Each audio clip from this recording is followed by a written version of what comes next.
அதோடு ஒரு புகார் கொடுக்கிறாங்க. நேற்றைய தினம் டெல்லியில் நடந்த வழக்கு முந்தானல் அந்த வழக்கில் ஆஜராகிவிட்டு வந்திருக்கிறேன். டெல்லியில் நடந்த வழக்கில் ஒரு ஆவணம் தேர்தல் ஆணையத்தினுடைய ஒரு கடிதம் அங்கே கொடுக்கப்படுகிறது. அந்த கடிதம் தேர்தல் ஆணையத்தினுடைய கடிதம். அந்த கடிதத்தை இவர்கள் மேற்கோள் காட்டி இந்த புகாரை கொடுக்கிறார்கள். அந்த கடிதம் தேர்தல் ஆணையத்தால் கொடுக்கப்பட்ட புகார் கடிதம். தேர்தல் ஆணையத்தினுடைய கடிதமே மோசடியானது, போலியானது என்று சொல்கிறாரா? அந்த கடிதம் கொடுத்ததற்காக மருத்துவர் அன்புமணி ராமதாஸ் அவர்கள் மீதும் தேர்தல் ஆணையத்தின் மீதும் வழக்கு பதிவு செய்ய வேண்டுமாம்.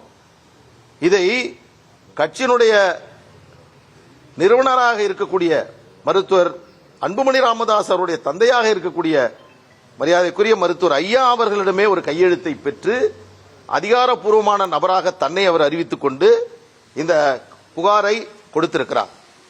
உள்ளபடியே சொல்லுகிறேன், இப்படி ஒரு நிலைக்கு அவர்கள் செல்வதை கண்டு ஒட்டுமொத்த பாட்டாளிகளும் தமிழ்நாட்டில் இருக்கக்கூடிய அத்தனை பேருமே இன்றைக்கு மிகப்பெரிய வருத்தத்தில் வேதனையில் இருக்கிறார்கள். எங்கே சென்று கொண்டிருக்கிறார்கள்? என்ன புகார் இது? இந்த புகாரில் சொல்லுகிறார்கள், இன்னும் நிறைய அந்த புகாரில் சொல்லப்பட்டிருக்கிறது. இந்த புகாரில் என்ன எழுதியிருக்கிறது என்று கூட தெரியாமல் மருத்துவர் ஐயாவிடம் கையெழுத்தை பெற்றதாக சொல்லி அதன் மூலமாக அவருக்கு அங்கீகாரம் கொடுத்ததாக சொல்லி இன்றைக்கு டெல்லியிலே கொடுத்திருக்கிறார்கள்.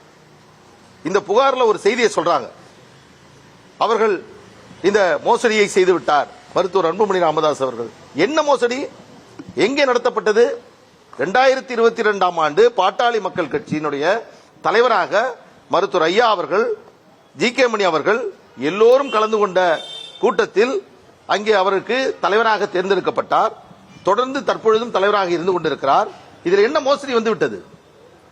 கட்சியினுடைய அலுவலகம் மாற்றப்பட்டதாக சொல்கிறார் ஜி.கே. மணி. இதற்கு முன்பாகவே கட்சியினுடைய அலுவலகத்தை 2010 ஜி.கே. மணி அபாண்டமான பொய்யை தெரிவித்து புகாரை கொடுத்துள்ளார் எனவும் அவர் மீது தக்க நடவடிக்கை எடுக்கப்படும் எனவும் அன்புமணி தரப்பு வழக்கறிஞர் பாலு தெரிவித்திருக்கிறார். அது தொடர்பான செய்திகளை பார்த்தோம்.